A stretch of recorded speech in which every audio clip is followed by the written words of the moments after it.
There's absolutely nothing to be gained from listening to a troll. Or is there? We're gonna be talking about all that and more, but first, coffee. Alright, today's coffee, if I'm not mistaken, and I generally am usually mistaken, is Tanzania Asante. I literally can't stop throwing beans on the floor. I feel like I'll always remember the Tanzania Asante because I think it was one of the very first episodes and someone actually said, hey, Asante means thank you in my language. Now in my mind, I imagined that I would have this whole topic completely mapped out and not fresh like it is right now. But in the end, I've run out of time, so I'm just going to have to talk about it straight off the top of my mind. Essentially, this goes back to a comment that was left in my channel, on my YouTube channel. And I was playing a game, and the comments basically, I won't spell out the entire comment, but the comment basically just said, you suck at this. After that comment, I decided to take some time away from the channel, take some time away from Twitter, and take some time away from general content creation. And I couldn't figure out why it bothered me so much. It wasn't especially more hurtful than any other comment. So why did this specific one bother me so much? Let's grind! It was important to me that I took some time off, and everyone was really, really kind. They were putting little comments on my Twitter and saying, don't worry, we'll wait till you come back, take whatever time you need. Really, really appreciated all of your kind words. Actually, in my mind, I was thinking to myself, look, I've made this content because I enjoy doing it, and there was a time when people enjoyed watching it. So it was clear to me, making content, why I was doing it. I like doing it, and it seems to be appreciated, so it's worth doing, right? But if someone is going to come and say, you suck at this, stop doing it. Actually, the comment didn't even say stop doing it, but you know what I mean. It said, you suck at this. I was like, well, if it's unappreciated, then I don't have to do this. It's not like, you know, I can take abuse up to a certain point, but I don't have to. And I wanted to exercise my right. I'm allowed to quit if I want to. And I just wanted to put that out there. So I wrote that tweet, and I took some time off Twitter, and some time off YouTube, and I didn't make any videos for the next couple days. You suck at this game. I was wondering, why does this bother me more than usual if it's not even that specific? It's just, I was playing a game, not particularly well, and the person said, you suck at it. And that's exactly what it was. I believed from that comment that it was actually true. That actually, I'm not that good at this game. And maybe if I'm not amazingly perfect at this game, and I've only played it 3 or 4 times, maybe I shouldn't be making content. Maybe I should just leave the content to those people who are massively informed and know everything about the game, and have played it for 10 years and are professionals, and that only the professionals should be allowed to speak about it. And I came to the conclusion, of course, that that's not true at all. If YouTube had a rule that said, experts only, amateurs be warned, then I think we would understand that, right? But we know that that's not the case. We know that YouTube is about showcasing people, and it's never had any small print underneath it that said, only experts welcome. It's on YouTube, it's on Twitter, it's on Instagram. Every now and then, you'll do your best to put some content out there because you enjoy something and people appreciated it before, and then someone will stand up and say, you shouldn't be saying these things, you don't have the right, because you're not an expert, or you're misinformed, or you're spreading misconceptions, and you're doing a disservice to our community. You're making life harder for others. And that's a topic for another time, but it just so happens that this particular thing has just occurred this past week, where people were made to feel incredibly guilty for putting out content that was their opinion. And it was seen on the other side that it would have a negative impact on maybe a game or a community. And I started to really analyze it. Why does that bother you so much, that this person is giving their opinion out? People often tend to get upset when an opinion comes out that seems to spread a misconception, because it has power. When a person has like 1 subscriber, and they put out an opinion piece that isn't super popular, and in the minds of many people, completely misinformed and spreading misconceptions.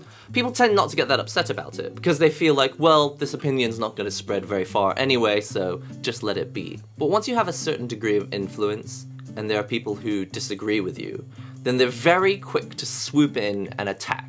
And the reason I came up with was probably because they feel threatened. They feel that you are a threat to the community, because your voice is loud enough that it will be heard, and that you have the power to spread misconception. You could be a YouTuber, you could be a politician, you could be some random person standing on a bucket in the middle of the high street just shouting your opinion. It's when you appear to pose a threat that people begin to take notice and confront you about it. So as you can see, this sort of thing is happening on the internet all the time. A person is putting out some content, and people are, for the most part, seeming to appreciate it. But then every now and then someone will put out a comment which is perhaps a little bit unfair, or maybe they just feel threatened and they feel a need to put down the person who is making that content.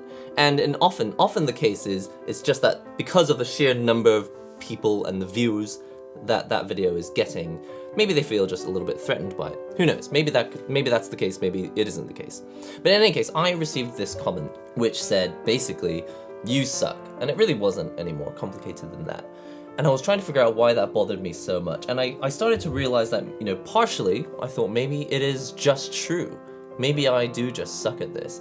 And if it's not going to be appreciated, then why am I doing it at all? So in that brief instant, I was unable to see at all the volume of people who had really supported me well and told me often that they liked the content, and all I could see was red. I could not see past this one single person who had decided that they wanted to vocalize that they didn't like what they had been seeing.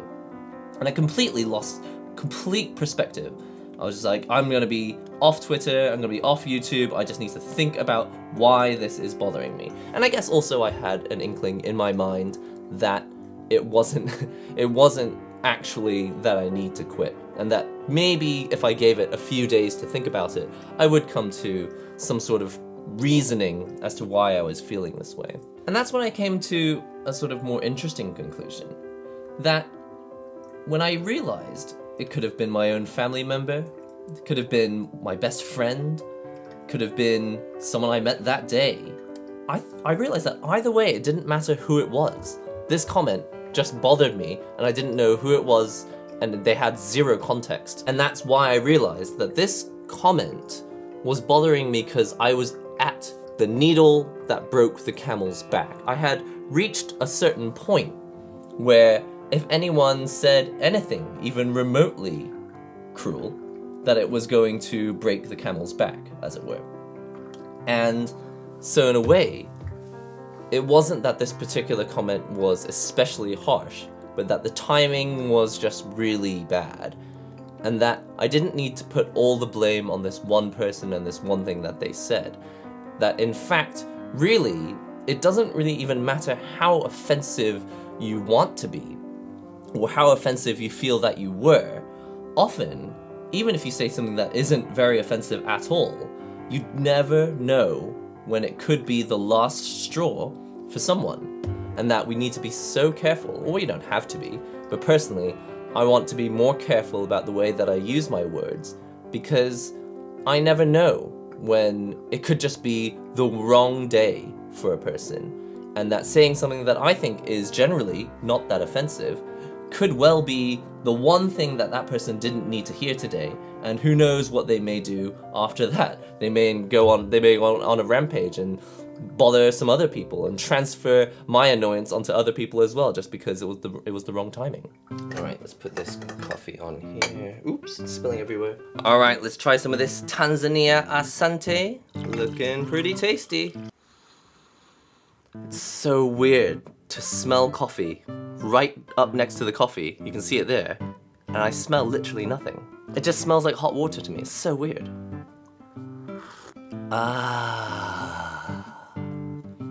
Tastes like a polluted city. So even though I put on Twitter that I was like, I think I need to take some time off. And what was said to me made me feel like maybe I should just quit. What's really strange is that I came out of it feeling more positive than before.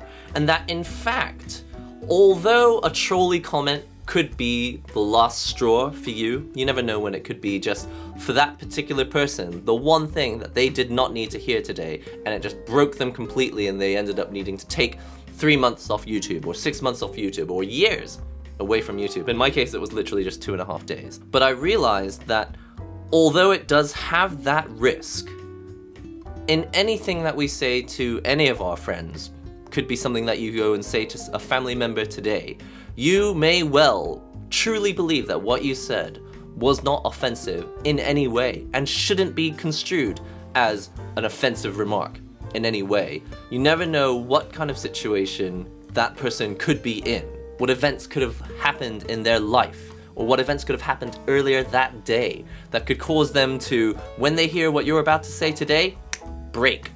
And you don't know what other hurt they could pass on to other people later on in that day. And to go a little bit deeper as to why maybe it was just the wrong time for me to receive a comment like that, I started to think, wait a minute, if it really was just poor timing on my part, I just happened to be in the wrong place, what was putting me in that wrong place? And I also realized that by taking a few days off Twitter, which feels like in real life time, internet time, in the internet, 2 days, in real life that's like 2 weeks away. So it felt like I was away for 2 weeks. I discovered that in the time I wasn't on Twitter, I wasn't putting out my opinions. And in the time that I wasn't putting out my opinions, I wasn't receiving feedback that was people who were rubbed the wrong way about what I said.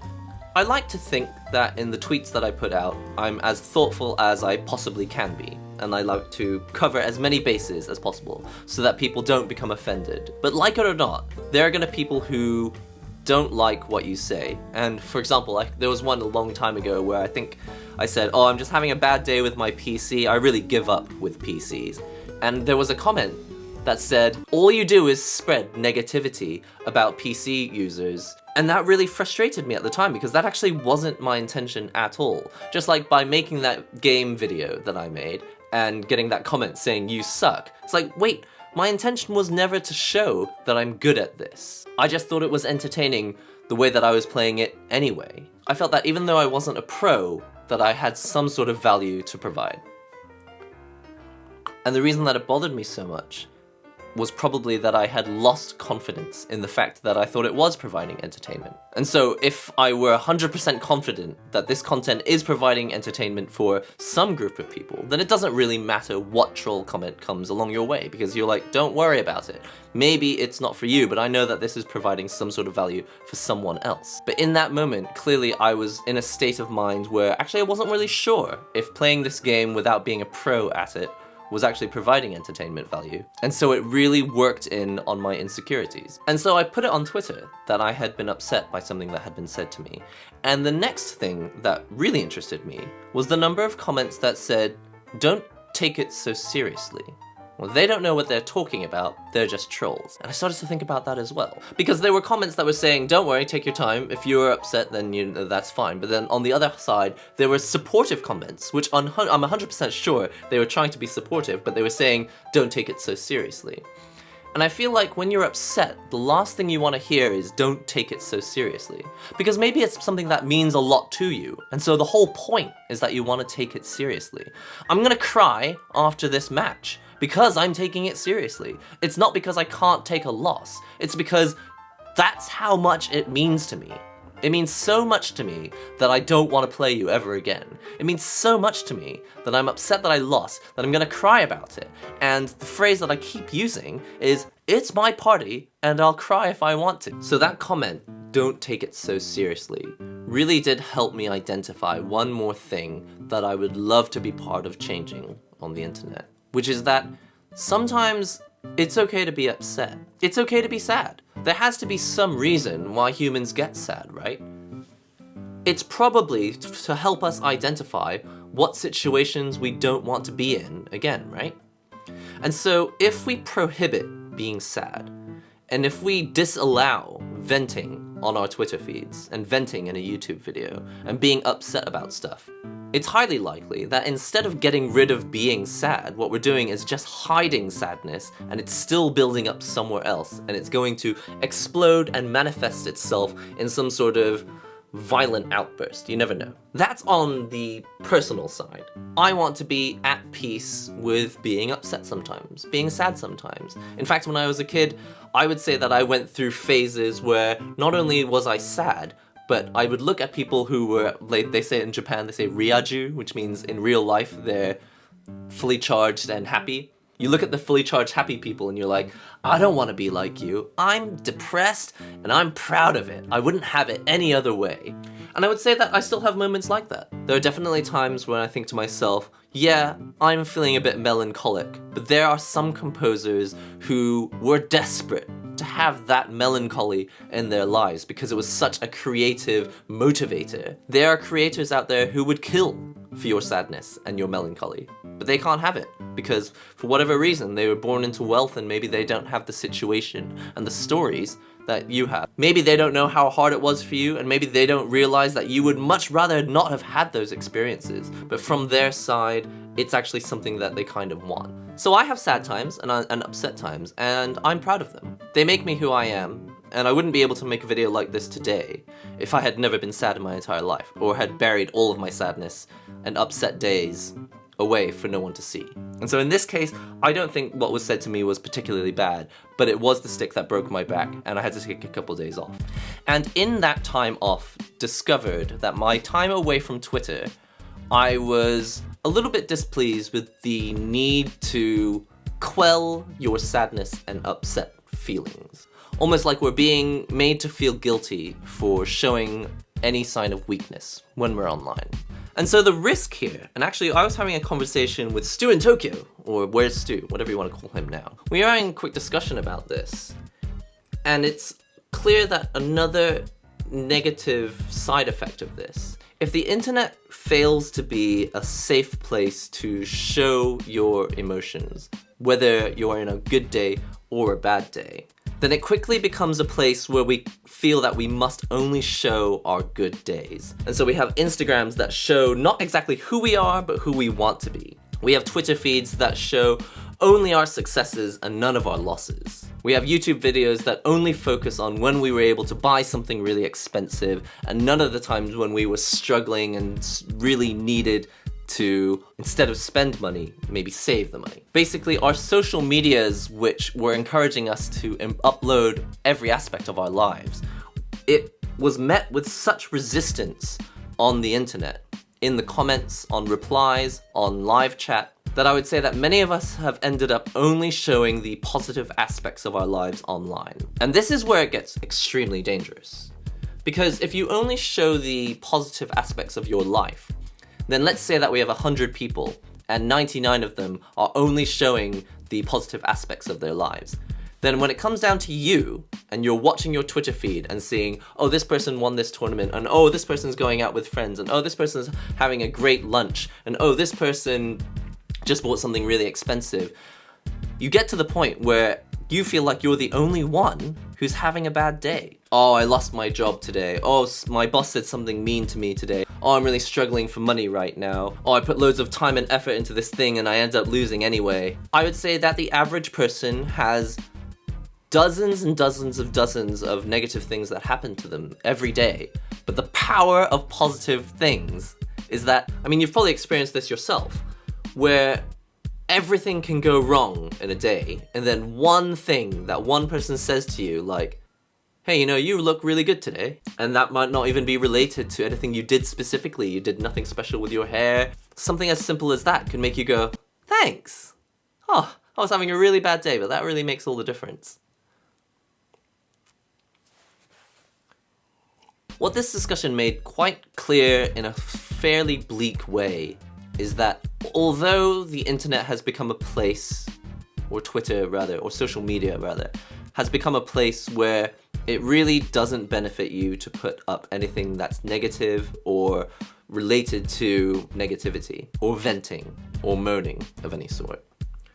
The truth is that those feelings still exist, and that even though maybe 99% of social media may be looking rosy and positive, the reality is that the majority of us, the actual 99% of us who actually are also experiencing upset, sadness, and hurt every day, are looking at the internet and being made to feel like we're the only ones who are not having a great day. And so these are the conclusions that I've come to after spending basically 2.5 days off Twitter. One is that no matter how painful a comment may be, whether it's because you think it might actually be true that you do suck, or maybe it's just not completely true at all, it's just bad timing, a single troll-like comment could be the one indicator that you need to pinpoint exactly what needs more attention in your life, get through it, and end up more positive at the end of it. And in my case, it was that I felt guilty about a lot of the things that I had been saying, a lot of the opinions I had been putting up on Twitter, on videos, in all aspects of social media. And that no matter how careful I had tried to be, it bothered me that no matter how hard I was trying, there was still going to be a few cases here and there where someone had felt offended or disagreed with my point. And that maybe in the 140 characters or 270, I don't know how many it is nowadays, I had not been able to provide all the context necessary, all the catch-alls and gotchas, to make sure that I covered all the bases. It's just unrealistic in this short messaging environment within which we live today. Point number 2 really was that it's okay to be sad. It's okay to have a bad day. Sadness itself is, for sure, something that I think most of us are trying to avoid. But denying that we are sad and never voicing it at all really defeats the purpose of sadness, which is to be an indicator that whatever just happened was an experience that we don't want to experience again. And so we can hopefully build blocks into our life to avoid those situations again. And going on from that, probably point 3 was that not only is it important and okay to feel sad, but that if we don't also share such experiences on our social media, and we focus only on being 100% positive, then what does that mean for all the people who don't even post? They just read social media, and all they see is happy, happy people all the time. And by contrast, they start to feel like they're the odd one out, that they're the only ones who have bad days. It's never been any of my intention to create a channel or social media that makes it look like I'm always successful, everything works out right, and I always get what I want. Because if you've seen any of the streams that I do, and any of the videos that I make, that I'm always making mistakes, things rarely go my way. I try my best to have a good time and make the best of any situation, but things go wrong all the time. And if there's anything to take away from this, it's that I want others to feel that it's okay, it's normal, and you're not the only one. Okay, I'm absolutely sure it's much deeper than all of this. I'm sure that I've missed out things that I had been thinking over the past week. I thought of a million things that I wanted to say, and I'm sure that none of them came out in this video, but I've done my absolute best. So join us on Twitter, join us on Discord. Let's talk about these things out in the open, because they are happening, and I think it's healthy to approach them.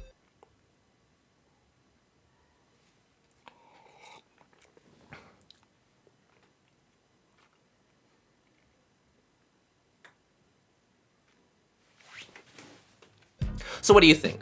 Would it be better if we could just silence all the people who are trolls, all those misinformed people spreading misconceptions? Or do you think that actually there's something to be gained from the freedom and open nature of things like YouTube and social media, where people can post whatever they want, say whatever they want? And there is the risk, of course, that it could be the straw that breaks the camel's back. Or do you think that by the nature of how social media is built today, that maybe it does allow for a certain amount of evil to happen? At the same time, its open nature means that hopefully it can evolve and change and become a place where we realistically see what other people's lives are like and can benefit from it and learn from it and hopefully feel more accepted as a result of it. I still don't really know what the future holds for social media, but for now I'm glad to be part of it, and I'm not leaving anytime soon. So do join us on Discord and Twitter, and I'll see you in the next NihongoGamer video.